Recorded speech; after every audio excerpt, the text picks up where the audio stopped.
खंदक की जंग जीतने के बाद एक रात रसूलुल्लाह सल्लल्लाहु अलैहि वसल्लम ने ख्वाब देखा। वो अपने सहाबा के साथ काबा का तवाफ कर रहे हैं। वो अपना ड्रीम पूरा करने के लिए 1500 सहाबाओं के साथ मक्का की तरफ रवाना हुए, लेकिन मक्का वालों ने उनका रास्ता रोक दिया। रसूलुल्लाह सल्लल्लाहु अलैहि वसल्लम ने उनके एम्बेसडर को कहा, हम सिर्फ और सिर्फ उम्रा करने के लिए आए हैं। वो बंदा वापस गया। उसने कहा, मैंने रोम के बादशाह कैसर को देखा है और ईरान के बादशाह किसरा को भी देखा है और यमन के बादशाह निजाशी को भी देखा है, लेकिन मैंने मोहम्मद जैसा बादशाह कभी भी नहीं देखा। जब वो वजू करते हैं, लोग उस पानी को जमीन का खतरा भी टच करने नहीं देते। ऐसे आदमी, ऐसे फॉलोअर से लड़ना इम्पॉसिबल है। मैं तो कहता हूँ इनकी बात मान लो, लेकिन ऑफ कोर्स उन्होंने बात नहीं मानी। रसूलुल्लाह सल्लल्लाहु अलैहि वसल्लम ने हजरत उमर को कहा, तुम जाओ और उनसे बात करो। तो उन्होंने कहा, मेरा कोई भी रिश्तेदार इतना स्ट्रॉन्ग नहीं है मक्का में जो मेरी प्रोटेक्शन कर सके, क्योंकि हजरत उमर का ताल्लुक था बनी अदी से, जो कि कुरैश में था, लेकिन इतना पावरफुल खानदान नहीं था। हजरत उमर ने कहा, आप उस्मान को भेजिए। उस्मान का ताल्लुक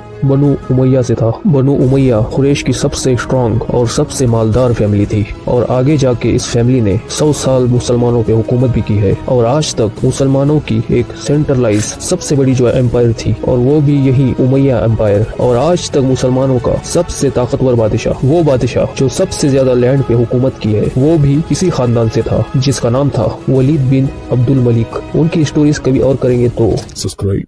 हजरत उस्मान नेगोशिएट करने मक्का गए, लेकिन इसमें उनके काफी दिन गुजर गए। इसकी वजह से मुसलमानों में ये अफवाह फैल गई, हजरत उस्मान को शहीद कर दिया गया है। उस जमाने में एम्बेसडर को कत्ल करना जंग का ऐलान करने जैसा था। इस अफवाह की वजह से सारे सहाबा जमा हुए एक दरख्त के नीचे, जिसका नाम रिजवान था। रसूलुल्लाह सल्लल्लाहु अलैहि वसल्लम के हाथ पे बैत ली, हम सब मर जाएंगे, उस्मान के खून का बदला जरूर लेंगे। डैड वाज मिसअंडरस्टैंडिंग, और उस्मान बिल्कुल ठीक ठाक वापस आ गए। इससे मक्का वालों को एक स्ट्रॉन्ग सिग्नल गया, अब ये लोग पीछे हटने वाले नहीं है। इतनी टेंस सिचुएशन, कंफ्यूजन में आखिरकार मुसलमानों और काफिरों के दरमियान एक एग्रीमेंट साइन हुई। नंबर 1, मुसलमान इस साल नहीं बल्कि अगले साल उम्रा करने के लिए आएंगे। नंबर 2, 10 साल के लिए मक्का और मदीना के दरमियान कोई लड़ाई नहीं होगी। नंबर 3, अगर मदीना से कोई आदमी मक्का जाए इस्लाम छोड़कर तो उसे कुछ नहीं कहा जाएगा, लेकिन मक्का से कोई आदमी मदीना जाए इस्लाम कबूल करके तो उसे वापस करना होगा। किसी भी सहाबी को ये एग्रीमेंट पसंद नहीं आई, क्योंकि इसमें क्लियरली लग रहा है मक्का वाले बदमाशी कर रहे हैं। लेकिन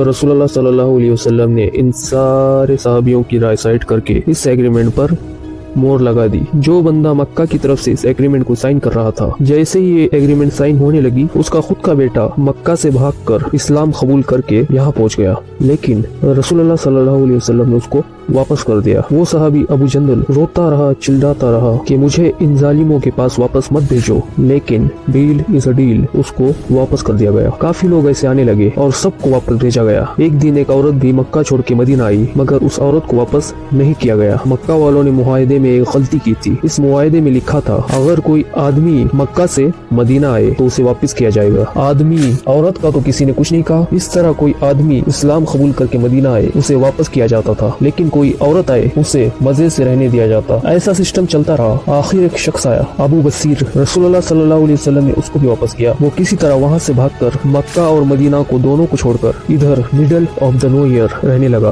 आहिस्ता आहिस्ता बहुत सारे लोग मक्का से मदीना जाते और मदीना से इन्हें वापस भेज दिया जाता। वो मक्का के बजाय इधर अबू बसीर के साथ रहने लगे, और आहिस्ता आहिस्ता यहाँ पूरा टाउन आबाद होने लग गया। और इनकी लोकेशन इतनी परफेक्ट थी, ये मक्का और शाम के दरमियान जो ट्रेड का रास्ता था बिल्कुल उसके पास आबाद थे। इन्होंने आहिस्ता आहिस्ता मक्का वालों से अपना बदला लेना शुरू कर दिया। इस अबू बसीर की टाउन की वजह से मक्का वालों का बिलियंस एंड बिलियंस का नुकसान होने लगा। आखिरकार मक्का वालों ने तंग आकर इस एग्रीमेंट थर्ड पॉइंट, जो उन्होंने खुद बड़े खुश और पावरफुल होकर डाला था, खुद ही कहा कि बस इसको खत्म करो। कहा कि आज से अगर मक्का से मदीना कोई आदमी चला जाए तो उसे प्लीज उसे मदीना में बहुत अच्छे तरीके से रखो। और आहिस्ता आहिस्ता ये एग्रीमेंट इनके गले में फंसने लगी।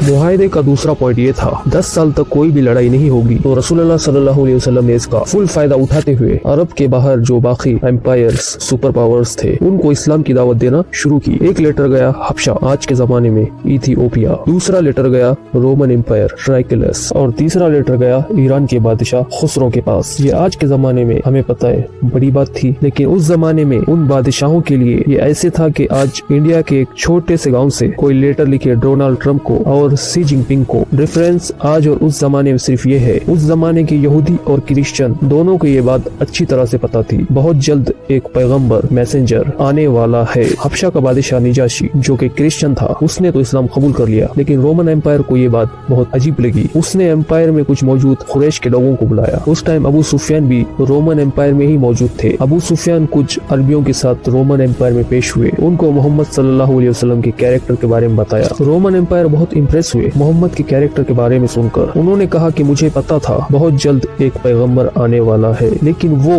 तुम अरबियों में से होगा, मुझे ये कभी पता नहीं था। अबू सुफियान ने वहाँ से बाहर निकलकर अपने साथियों को बोला, अब तो मोहम्मद से रोमन एम्पायर का बादशाह भी घबराने लगा है। ये तो थे दोनों क्रिश्चियन किंगडम्स, लेकिन ईरान के बादशाह जोरास्ट्रियन पारसी थे जो आग की इबादत करते हैं। उसरों ने तुम लोग उस डेजर्ट से आके मुझे सिखाओगे कि जिंदगी कैसे गुजारनी है, उस लेटर को फाड़ कर फेंक दिया। उसने 2 लोगों को रसूलुल्लाह सल्लल्लाहु अलैहि वसल्लम को मारने को भेजा। वेटली इनफ कुछ ही दिनों बाद उसके अपने बेटे ने उसको फाड़ जान से मार दिया। जैसे ही वो 2 लोग मदीना पहुंचे, रसूलुल्लाह सल्लल्लाहु अलैहि वसल्लम ने उनको बुलाया और कहा, जिस बादशाह ने तुम्हें मुझे मारने का ऑर्डर दिया है, उसके अपने बेटे ने उसी को मार दिया है। ये वो सुनकर हैरान हो गए और वापस चले गए। इस तरह आहिस्ता आहिस्ता इस्लाम का नाम पूरी दुनिया में फैलने लगा। वैसे भी मक्का के साथ 10 साल तक कोई भी लड़ाई नहीं होनी थी। मुसलमानों ने अपनी सारी अटेंशन मक्का को छोड़कर खैबर की तरफ की।